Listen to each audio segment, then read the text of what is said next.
Bismillahirrahmanirrahim. Assalamualaikum warahmatullahi wabarakatuh.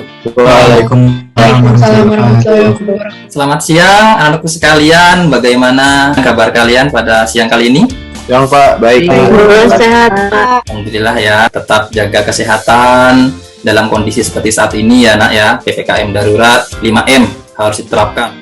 Bapak persilahkan kepada Ketua Toras untuk menyiapkan dan memimpin doa. Bersiap. Sebelum belajar, mari kita berdoa. Berdoa dimulai. Berdoa selesai. Memberi salam. Assalamualaikum warahmatullahi wabarakatuh. Waalaikumsalam warahmatullahi wabarakatuh. Materi kita kali ini kita akan membahas bersama globalisasi dan perubahan komunitas lokal. Bapak sudah mengirimkan aplikasi di Google Form untuk link presensinya. Silakan kalian isi, tapi Bapak ingin mengkonfirmasi Siti Aisyah, Hadir, Pak. Belva, Hadir, Pak. Hana. Hadir, Pak. Jadi tujuan pembelajaran yang akan kita capai diharapkan mampu mengidentifikasikan fenomena globalisasi dan karakteristiknya di masyarakat. Mengklasifikasikan berbagai gejala globalisasi dan dampaknya terhadap komunitas lokal melalui contoh-contoh nyata dan mendiskusikannya dari sudut pandang pengetahuan sosiologi. Merekomendasikan upaya mengatasi dampak negatif globalisasi serta sikap selektif masyarakat lokal melalui aktivitas presentasi kelompok. Bapak persilahkan yang mau memberikan analisanya terkait dengan gambar berikut. Saya, Pak, Siti Aisyah izin memberikan pendapat. Ada seorang wanita kayaknya dari Indonesia, pakaian adat seperti dari suku Kalimantan, dia menggunakan pakaian adat. Itu ada seorang pedagang atau petani itu sedang mencari informasi melalui laptop. Kira-kira kenapa bisa terjadi demikian ya? Ada yang bisa memberikan jawaban? Menurut saya, hal tersebut bisa terjadi karena kita saat ini hidup di zaman globalisasi. Kita bisa berinteraksi nggak cuma di dunia nyata, tapi juga bisa di dunia maya melalui media sosial. Pada gambar satu, wanita tersebut bisa menikah dengan pria bule yang mungkin sebelumnya ia sudah kenal melalui media sosial. Lalu saat ini kita juga bisa mencari informasi di mana saja dan kapan saja melalui internet. Karena itu, pada gambar kedua, sang petani bisa memiliki pengetahuan yang luas dalam hal pertanian karena ia bisa mencari tahu melalui Google. Oke, terima kasih atas jawabannya ya. Saya mau tanya tentang, sekarang kan kita lagi pembelajaran jarak jauh ya, Pak. Yang kita lakukan ini termasuk globalisasi di bidang pendidikan, bukan sih? Terima kasih pertanyaannya Siti Aisyah. Jadi PJJ itu juga berarti termasuk globalisasi di bidang teknologi karena kita bisa menggunakan Zoom meeting, kita bisa belajar dari mana saja, lalu juga kita bisa mengambil berbagai sumber pembelajaran. Kita perlu mengetahui apa sih definisi dari globalisasi itu? Saya mau coba baca, Pak. Istilah globalisasi berasal dari dua kata, yaitu global atau globe, yakni menduniaisasi, yaitu proses globalisasi, itu proses mendunia. Menurut Anthony Giddens, globalisasi yaitu suatu proses radikalisasi dan universalisasi nilai-nilai modernitas peradaban barat ke seluruh penjuru dunia yang kemudian berkembang menjadi modernitas global. Kalau saya mau nanya, apa yang dimaksud radikalisasi sama universalisasi itu, Pak? Ada istilah yang miskonsepsi ya, bahwa globalisasi itu mampu menciptakan suatu perubahan yang besar menuju kehidupan yang modern. Itu proses radikalisasi. Lalu universalisasinya yaitu bahwa globalisasi itu memberikan dampak di berbagai lini kehidupan manusia sehingga akhirnya menimbulkan modernitas global. Nah, selanjutnya karakteristik dari globalisasi. Bapak persilakan, siapa dari kalian yang mungkin mau membacakan? Saya, Pak, mau baca. Karakteristik globalisasi. 1. Internasionalisasi adalah hubungan antar negara dengan ciri meluasnya arus perdagangan dan penanaman modal. 2. Liberalisasi adalah pencabutan pembatasan pemerintah untuk membuka ekonomi tanpa pagar dalam hambatan perdagangan, pembatasan keluar masuk mata uang, kendali devisa, dan izin masuk suatu negara. 3. Westernisasi adalah rekam hidup model budaya barat atau Amerika.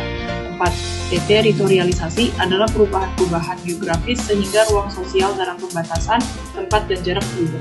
Terima kasih Ananda Belva ya. Ini Bapak sajikan beberapa gambar terkait dengan gejala-gejala globalisasi. Silakan, siapa di antara kalian yang mungkin akan memberikan pendapatnya? Saya mau memberi pendapat. Gambar pertama itu gejala globalisasi yang ada di bidang iptek. Seperti saat ini, kita sedang melakukan pembelajaran jarak jauh atau PJJ. Gambar kedua itu gejala globalisasi di bidang ekonomi, berupa perdagangan internasional yang ditandai adanya berbagai macam produk global yang menyebar ke seluruh dunia. Gambar ketiga itu adalah gejala globalisasi budaya, seperti kita bisa mempelajari budaya dari negara lain dengan mudah. Gambar keempat itu gejala globalisasi di bidang politik, misalnya kerjasama antar internasional untuk menciptakan kehidupan masyarakat yang harmonis dan sejahtera. Baik, terima kasih analisanya Ananda Benita. Silakan, siapa di antara kalian yang ingin membacakan apa sih definisi dari komunitas itu? Saya mau Pak, Ana Nabila. Menurut Max Weber, community atau komunitas diistilahkan sebagai persekutuan hidup atau kehidupan dan dimaknai sebagai suatu daerah masyarakat yang ditandai dengan beberapa tingkatan pertalian kelompok sosial bersama lain. Baik, terima kasih Ananda Hana. Bapak hanya memberikan penguatan menggunakan gambar, di mana di situ mereka adalah komunitas dari suatu masyarakat yang melestarikan budaya mereka. Silakan dari kalian, siapa yang bisa menyampaikan analisanya terkait dengan gambar yang Bapak sajikan ini? Silakan. Ananda siapa nih? Gambar pertama itu masyarakat melakukan pindahan ke kota untuk mencari pekerjaan. Gambar kedua itu perbedaan kehidupan masyarakat yang tinggal di pemukiman kumuh sama yang tinggal di atas. Yang ketiga itu ada asap pabrik yang menyebabkan terjadinya pencemaran udara. Keempat itu tentang segerombolan anak tangga. Oke, terima kasih analisanya. Nah, selanjutnya apa yang harus dilakukan oleh komunitas tersebut? Yaitu mengembangkan sikap-sikap yang selektif menyikapi globalisasi. Jadi setelah kalian membahas bersama, silakan kalian membentuk 3 kelompok. Selanjutnya, silakan kalian amati video pembelajaran, kemudian kalian lakukan diskusi kelompok mengenai dampak globalisasi. Lalu yang ketiga, sajikan hasil diskusi kelompok dalam bentuk media presentasi kreatif dan menarik. Kemudian kumpulkan ke Google Form. Presentasi kelompok dilakukan secara bergantian, kemudian diberikan tanggapan. Hasil media presentasi terbaik akan dipublikasikan ke media sosial YouTube, yaitu channel Social Big Club. Mari kita amati video pembelajaran berikut ini. Kembali lagi bergabung dengan channel Social Big Club. Pada saat ini kita berada pada era globalisasi yang ditandai dengan kecanggihan teknologi informasi komunikasi. Globalisasi memberikan peluang terjadinya pertukaran informasi dunia dan interaksi kultural antar suatu negara. Mari kita analisa bersama pengaruh globalisasi terhadap eksistensi budaya lokal di suatu masyarakat. Mari kita simak. Masyarakat dunia termasuk Indonesia sedang masuk ke dalam era globalisasi. Merunut waktu dalam 5 tahun belakangan ini, kita seringkali mendengar kata globalisasi, baik itu dalam media massa ataupun melalui percakapan sehari-hari. Melalui interaksi dengan berbagai masyarakat lain, bangsa Indonesia telah masuk ke dalam era globalisasi. Karena itu, globalisasi bukan hanya soal ekonomi, tetapi juga terkait dengan masalah atau isu makna budaya. Namun, globalisasi kini mampu menggeser nilai-nilai budaya di Indonesia. Globalisasi dapat merubah perilaku masyarakat karena pertukaran informasi dari luar. Budaya dapat diartikan sebagai nilai-nilai yang dianut oleh masyarakat ataupun persepsi yang dimiliki oleh warga masyarakat terhadap berbagai hal.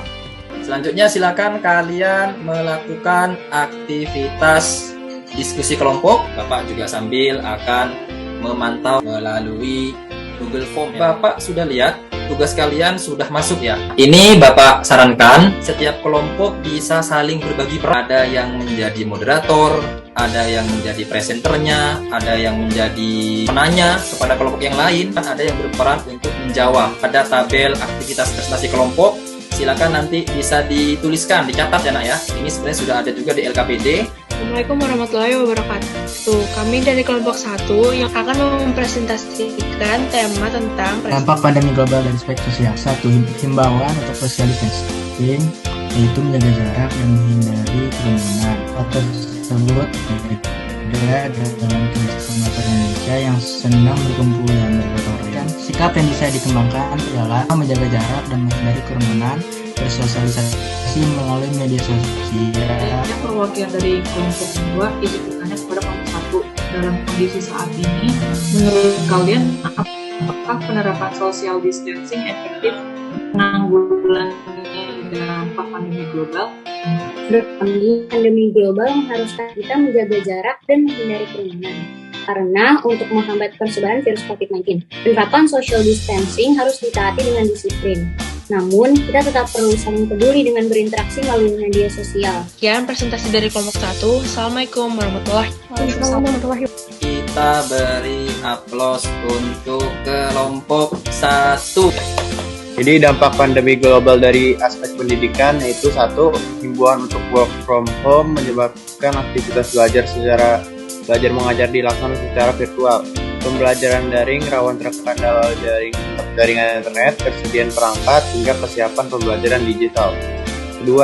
Interaksi pada pembelajaran daring terjadi secara sekunder. Sikap yang bisa dikembangkan untuk memastikan terkoneksi internet, memanfaatkan kuota belajar dari pemerintah, serta mengoptimalkan berbagai aplikasi belajar yang disediakan oleh pemerintah, seperti rumah belajar, guru berbagi, dan lain-lain. Saya perwakilan dari kelompok 3, izin bertanya pada kelompok 2. Sudah setahun lebih kita menerapkan pembelajaran jarak jauh. Menurut kalian bagaimana cara agar PJJ ini efektif dilaksanakan di era global ini? Menurut kami, pembelajaran jarak jauh membuat kita bisa belajar melalui dunia maya, dan murid juga bisa mengoptimalkan layanan belajar dari pemerintah seperti aplikasi rumah belajar. Murid juga bisa dengan mudah mengakses berbagai sumber belajar untuk menambah wawasan. Terima kasih atas jawaban dari saya. Sekian kasih dari kelompok 2. Kita beri aplaus dulu untuk kelompok 2 ya. Oke.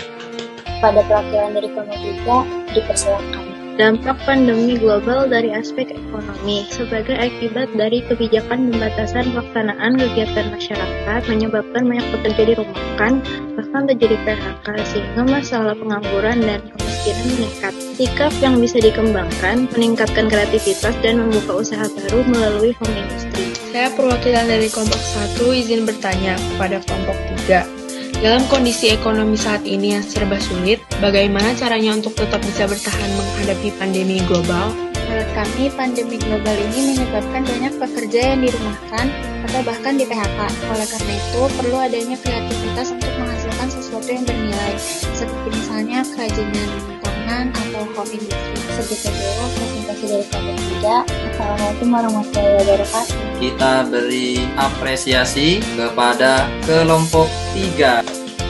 Sesi presentasi pada kesempatan kali ini yang menyeluruh, partisipatif. Bapak persilakan kepada kalian yang masih mengalami miskonsepsi terkait dengan materi yang sudah kita bahas ini. Saya mau nanya. Silakan Aisyah. Jadi kan kita udah belajar kalau globalisasi itu menjadi cara untuk mewujudkan masyarakat yang maju dan modern juga. Namun gimana sih caranya agar kita nggak ninggalin budaya bangsa, karena generasi muda lebih suka ke budaya barat gitu Pak. Memang globalisasi merupakan suatu jalan untuk menjadi negara yang modern. Namun juga budaya-budaya asing itu bisa dengan mudah tersebar ke seluruh penjuru dunia. Apalagi masyarakat era seperti sekarang sangat senang sekali mengakses informasi melalui teknologi. Juga meniru pola-pola gaya hidup ala barat. Kita bisa melakukan revitalisasi budaya. Harapannya apa? Generasi muda tertarik untuk melestarikan budaya lokal. Era globalisasi itu adalah suatu keniscayaan, tidak bisa kita hindari. Tapi yang perlu kita lakukan apa? Sikap selektif, sikap bijaksana, sehingga tidak sampai melunturkan jati diri bangsa. Kita sambungkan kepada refleksi ya, nak ya. Kita semua bisa menumbuhkan sikap-sikap positif yang bisa kita kembangkan dalam kehidupan kita ya, menyikapi era globalisasi ini melalui sikap kearifan lokal. Ini juga materi yang akan kita bahas pada pertemuan selanjutnya. Bapak akan membagikan soal pilihan ganda ya. Silakan kalian siapkan quizzes kalian. Kodenya ada 1, 3, 3, 9, 6, 7. Bapak akan start. Silakan dengan baik. Ini soalnya Bapak ambil namanya berbasis HOTS ya. Ini sudah ada beberapa Bapak perhatikan, hampir semuanya selesai. Silahkan kepada ketua kelas untuk memimpin doa. Bersiap. Mengakhiri pelajaran, mari kita berdoa. Berdoa dimulai. Berdoa selesai. Memberi salam. Assalamualaikum warahmatullahi wabarakatuh. Waalaikumsalam warahmatullahi wabarakatuh. Terima kasih Pak. Terima kasih Pak. Bisa Zoom ya.